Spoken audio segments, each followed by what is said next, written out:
నమస్కారం సార్, నా పేరు కృష్ణప్రియ. సార్, మీరు ఎప్పుడు సంక్షోభంలో అవకాశాలు ఎత్తుక్కోవాలి అంటారు. మొన్న శ్వేతపత్రం రిలీజ్ చేశారు కదా సార్, దాంట్లో ఎప్పుడు పోలవరం కంప్లీట్ అయ్యిద్ది అంటే మీరు చెప్పలేదు కదా సార్. నా తల్లి చాలా తెలివి ఎక్కువైపోయింది అందరికి. ఇప్పుడు పోలవరం వచ్చింది ఇష్యూ ఏంటంటమ్మా, అక్కడ డయాఫామ్ వాల్ ఒకటి ఉంటుంది. మీకు అందరికి రాష్ట్రంలో ఉండే అందరికి అర్థం కావాలి. పోలవరంలో నదిలో ప్రాజెక్ట్ వస్తుంది, ఎక్కడైనా సరే నదికి అడ్డంగా కడతాం. పోలవరం నదినే తిప్పి ప్రాజెక్టు కడుతున్నాం. ఈ నీళ్లు పక్కకు తీసుకొచ్చి అక్కడ ఎర్త్ కమ్ డ్యామ్ అంటే ఒక పెద్ద డ్యామ్ కడతాం.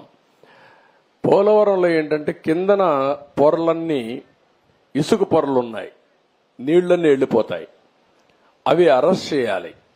అది అరెస్ట్ చేయాలంటే ఒక స్పెషల్ టెక్నాలజీతో 95 మీటర్ల వరకు ఒక కట్టడం కట్టాలి.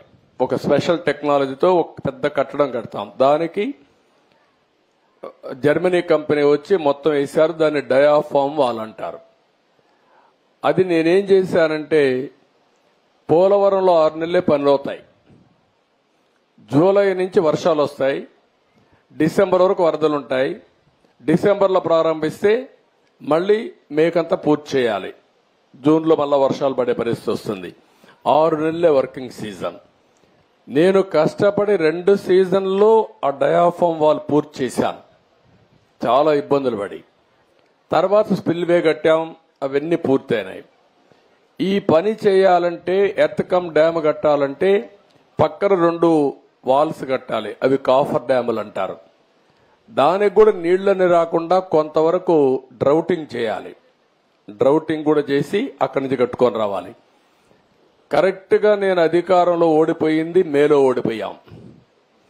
మే జూన్ వరకు గాని పనిచేస్తుంటే డయాఫామ్ వాల్స్ అన్ని పూర్తి చేసేస్తుంటే నీళ్లు అక్కడికి వచ్చేటి కాదు.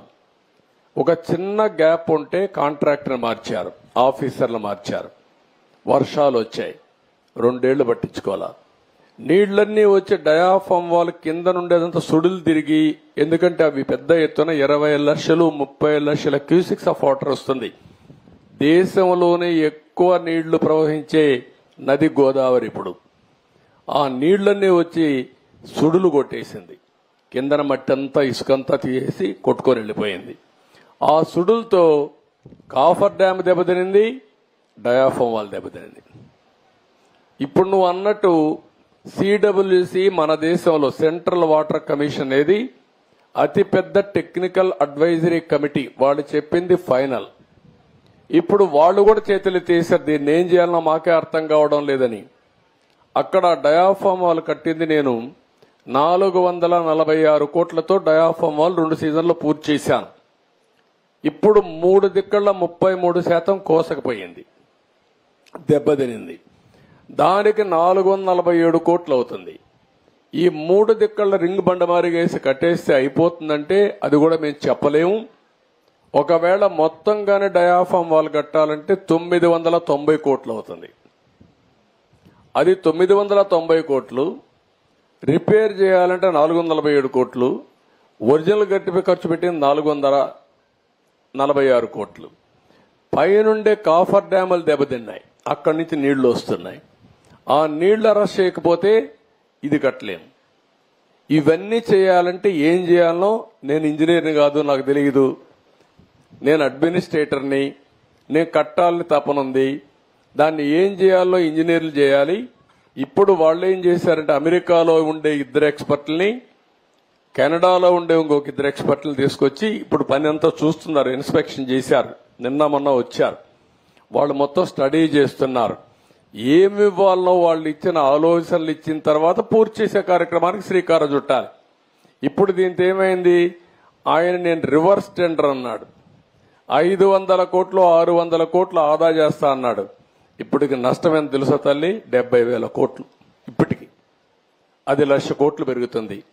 ఒక దుర్మార్గమైన ఆలోచనతో పోలవరాన్ని గోదావరిలో ముంచాడు. మళ్ళా అడ్డదుడ్డంగా ఆర్గ్యూ చేసే పరిస్థితికి వస్తున్నారు. ఆ రోజు పెద్దలందరూ వారించారు. గవర్నమెంట్ ఆఫ్ ఇండియా ప్రాజెక్ట్ అది. పీపీఏ అని ఉంటుంది, అంటే పోలవరం ప్రాజెక్ట్ అథారిటీ. వాళ్ళు మీటింగ్ పెట్టుకొని ముఖ్యమంత్రి చెప్పారు, నువ్వు తొందరపడుతున్నావు, తొందరపడద్దు, గతంలో కూడా మారికి జరిగింది, మీరు వెయిట్ చేయండి అని. గవర్నమెంట్ ఆఫ్ ఇండియా నుంచి సెక్రటరీ చైర్మన్ దానికి ఆయన ఒక లెటర్ రాశాడు, తొందరపడద్దండి, 2 రోజులు వెయిట్ చేయండి, మేము రిక్వెస్ట్ చేస్తున్నాం మిమ్మల్ని, తొందరపడి మీరు నిర్ణయం తీసుకుంటే రేపు పాత కాంట్రాక్టర్ కొత్త కాంట్రాక్టర్ ఇద్దరి మధ్యలో ప్రాజెక్టు మునిగిపోతే ఎవరిని అడగా తెలియదు, ఎవరికి జవాబుదారితనం తెలియదని చెప్పినా వినకుండా ఇష్టానుసారంగా చేసే పరిస్థితికి వచ్చాడు. ఇది టెక్నికల్ సబ్జెక్ట్ అయినా ప్రజలు అర్థం చేసుకోవాల్సిన అవసరం ఉంది. ఈరోజు మీ అమరావతి ఉంది, ఎందుకు మానేశాడమ్మా చెప్పండి మీరు? హైదరాబాద్ లో నేను హైటెక్ సిటీ కట్టాను, వీళ్ళ తండ్రి ముఖ్యమంత్రి అయ్యాడు, ఆయన వస్తాను హైటెక్ సిటీ కొట్టేసి ఉంటాడు అనుకోండి, ఏమయ్యేది? హైదరాబాద్ ఆగిపోయేది కదా. ఇక్కడికి వస్తానే ప్రజావేది కూల్చేశాడా లేదా, నిలిపేశాడా లేదా, తప్పుడు ఆరోపణలు పెట్టాడా లేదా? భూములు మీవి, ఇచ్చింది ల్యాండ్ పోలింగ్ లో, మీకు ఇప్పటికి కూడా నేనేం చేస్తున్నాను, కౌలు ఇస్తున్నాను, 10 ఏళ్ళు ఇస్తానని 10 ఏళ్ళు అయిపోయింది, మళ్ళా ఎక్స్టెండ్ చేయాలి ఆలోచిస్తున్నాం. అలాంటిది అవినీతి జరిగిపోయింది, నాకు ఇల్లు కూడా లేదు కట్టుకోవడానికి, ఇంటి జాగా కూడా లేదు, ఇప్పుడు ఎత్తుక్కుంటున్నా, నేనేదో భూ కబ్జా చేశాను కేసు పెట్టి. ఎప్పుడు కూడా పిచ్చి కుక్క మంచి కుక్కను కూడా పిచ్చి కుక్క అంటే మీరేం చేస్తారు, అది మంచి కుక్క పిచ్చి కుక్క తెలియదు, మనిషి కుక్క రాయేసి ముందు చంపేస్తారు దాన్ని. అదే మారే చేశాడు అమరావతిని, అవునా కాదా? ఇదే జరిగింది. రాజధాని నా పేరే కాదు, వాడికి మీ అందరి మీద కోపం ఉందంతే. పిచ్చోడికి ఎందుకు కోపం ఉంటుందో ఎవడికి తెలియదు అంతే, అది రాకూడదు. ఆ రోజు రాజశేఖర్ రెడ్డి నాకు పేరు వస్తుంది కూడా కట్టకూడదు కదా, ఔటర్ రింగ్ రోడ్ కట్టకూడదు కదా, ఎయిర్పోర్ట్ కట్టకూడదు, అన్ని చేశాడు. 2-3 ప్రాజెక్టులు నిలిపేశాడు. ఒకటి ఆ రోజు ఆయన చేసిన పని, మెట్రో కావాలని మార్చి నేను గవర్నమెంట్ లో చేయాలని చెప్తే కాదు ప్రైవేట్కి ఇస్తానని సత్యంకి ఇచ్చి సత్యాన్ని ముంచేశాడు. పాపం సత్యం జైలుకు పోయే పరిస్థితికి వచ్చాడు రామలింగరాజు, అదొకటి చేశాడు. రెండోది, నేను ఆ రోజు ఫార్ములా 1 ఒకటి తీసుకొస్తే దాన్ని కూడా వద్దు, కార్ రేసింగ్ ఏంటి, నేను అనుకుందంటే ఫ్యూచర్ కి పిల్లలంతా కూడా ఎక్కడెక్కడికో వెళ్తారు, ఇక్కడ ఉండాలని అది పెడితే దాన్ని తీసేశాడు.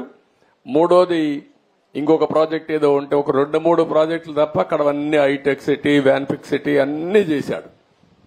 దానివల్ల హైదరాబాద్ బాగా అభివృద్ధి అయింది. తర్వాత వచ్చిన ముఖ్యమంత్రులు రోసయ్య, కిరణ్ కుమార్ రెడ్డి, తర్వాత వచ్చినటువంటి కేసీఆర్, ఇప్పుడు రేవంత్ రెడ్డి గారు, అందరూ దాన్ని బాగా చూసుకున్నారు. ఎప్పుడు కూడా ఒక దుర్మార్గుడు వస్తే ఇట్లే ఉంటాయమ్మా, గుర్తుపెట్టుకోవాలి మీరు. అది మీరే కంప్లీట్ చేయగలరు సార్, అమరావతి అయినా పోలవరం అయినా సరే. మీరందరూ కూడా అమ్మా, రాష్ట్రంలో ఉండే 5 కోట్ల మంది ప్రతిరోజు ఒక్కసారి మీకోసం దేవుణ్ణి ప్రార్థించండి, ఈ ప్రభుత్వం కోసం కూడా దేవుణ్ణి ప్రార్థించండి. ఇవన్నీ పూర్తి కావాలని పూర్తి అవుతాయి, చేస్తాం.